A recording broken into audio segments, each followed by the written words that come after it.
Assalamualaikum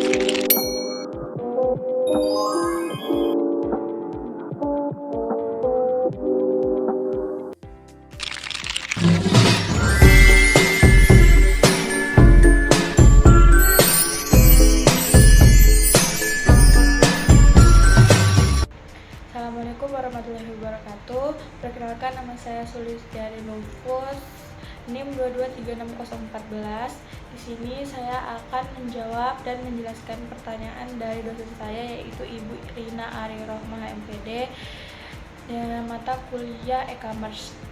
Pertanyaan yang pertama yaitu, apa tantangan utama yang dihadapi dalam menjaga keamanan dan privasi di era digital yang terus berkembang? Lalu strategi apa yang dapat diterapkan oleh perusahaan e-commerce untuk menghadapi tantangan tersebut dan memastikan keamanan data pelanggan tetap terjaga?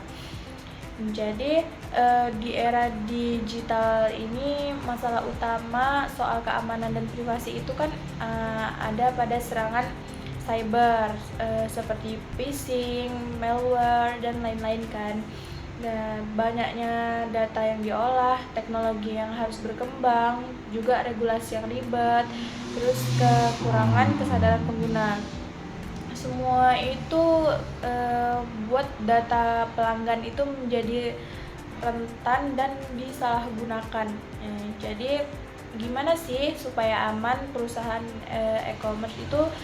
Bisa, yang pertama itu melindungi data. Jadi misalnya perusahaan itu tuh melindungi datanya dengan cara memakai enkripsi dan juga keamanan berlapis kayak autensi 2 langkah gitu, biar lebih aman gitu. Yang kedua, ada pantauan sistem. Jadi dengan rutin itu audit itu akan mendeteksi keamanannya gitu, ancamannya.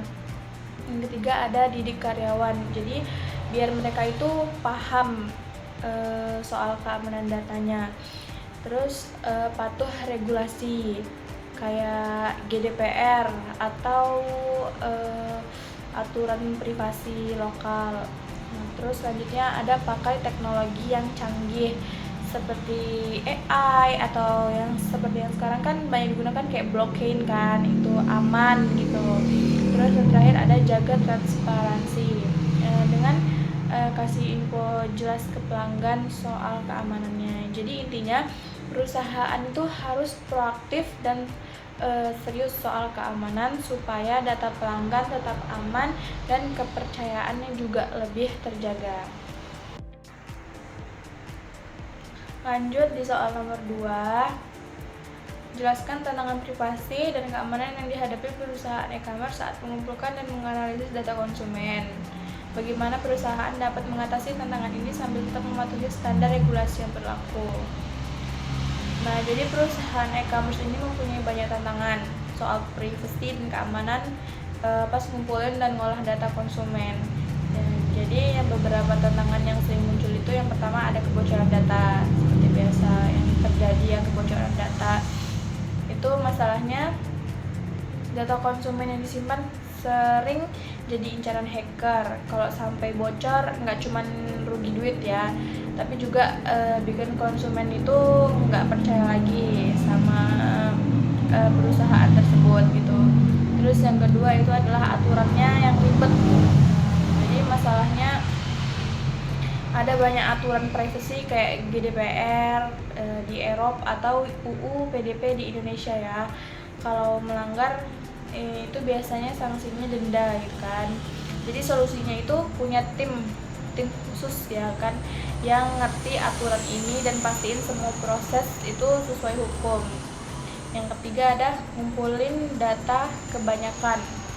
Masalahnya itu kadang perusahaan ini ambil data yang nggak penting gitu, yang nggak penting banget, dan ini bikin konsumen jadi nggak nyaman gitu. Solusinya itu ya cukup ambil data yang benar-benar dibutuhin aja, jangan sampai yang berlebihan gitu.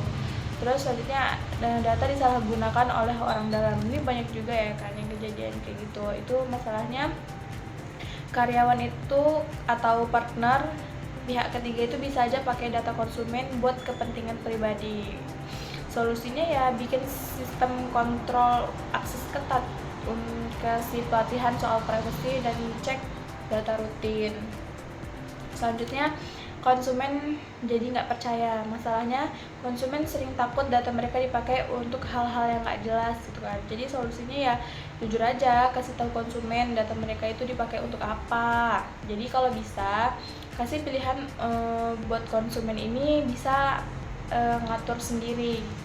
Terus juga selanjutnya yang terakhir ada teknologi baru yang berbahaya. Masalahnya teknologi kayak AI ini bisa bikin analisis data lebih canggih, tapi kalau salah pakai bisa bahaya ya, karena misalnya aja bikin keputusan yang nggak adil gitu kan. Jadi solusinya gunakan teknologi secara etis dan cek algoritma biar nggak bias gitu. Jadi cara mengatasi masalah ini yang pertama itu pakai teknologi keamanan yang modern, contohnya kayak enkripsi, terus tokenisasi atau sistem login yang lebih aman kayak OTP. Kan kebanyakan juga udah pakai kayak gitu ya, biar datanya itu lebih aman gitu. Terus yang kedua itu bawa privacy sejak awal gitu. Jadi pas bikin sistem atau aplikasi privacy langsung dikirim dari awal, bukan setelah jadi gitu. Terus yang ketiga ada punya tim keamanan khusus. Jadi mereka yang tugasnya ngawasin dan ngerespon ancaman baru. Yang keempat ada edukasi untuk karyawan ya. Jadi semua yang kerja di perusahaan itu harus ngerti pentingnya privacy dan tahu cara untuk menjaga keamanan data. Terus selanjutnya jadi transparan ke konsumen. Jelasin ke konsumen kalau misalnya pengolahan data dan kasih mereka kendali untuk mengatur datanya sendiri. Jadi kalau semua ini dilakukan oleh perusahaan e-commerce ya, bisa tetap manfaatin data buat bisnis sambil tetap aman dan sesuai aturan yang berlaku gitu. Konsumen juga lebih percaya kan kalau misalnya melakukan cara-cara yang seperti itu tadi. Lanjut ke soal yang nomor 3. Bagaimana teknologi seperti Internet of Things (IoT), kecerdasan buat AI, dan cloud computing telah mengubah cara data dikumpulin dan dianalisis dalam e-commerce. Jadi berikan contoh konkret dari sebuah perusahaan e-commerce yang berhasil memanfaatkan teknologi ini untuk meningkatkan kinerja bisnisnya. Jawabannya yaitu teknologi seperti AI dan cloud computing ini kan telah merubah cara e-commerce mengumpulkan dan menganalisis data. Jadi yang pertama, IoT ini atau Internet of Things ya, membuat perangkat sendiri, membuat perangkat seperti sensor pintar di gudang atau kendaraan pengiriman bisa mengumpulkan data real time, membantu memantau stok dan pengiriman lebih efisien. Terus AI, kecerdasan buatan ya, yang sering digunakan oleh kita, itu digunakan untuk rekomendasi produk yang lebih personal, prediksi tren, dan bahkan mengelola inventaris serta pelayanan pelanggan otomatis lewat chatbot. Selanjutnya cloud computing. Itu kan memungkinkan data disimpan dan diakses dengan mudah tanpa butuh server fisik mahal. Jadi bikin analisis data jadi lebih cepat dan lebih murah ya. Contohnya itu seperti aplikasi seperti Amazon.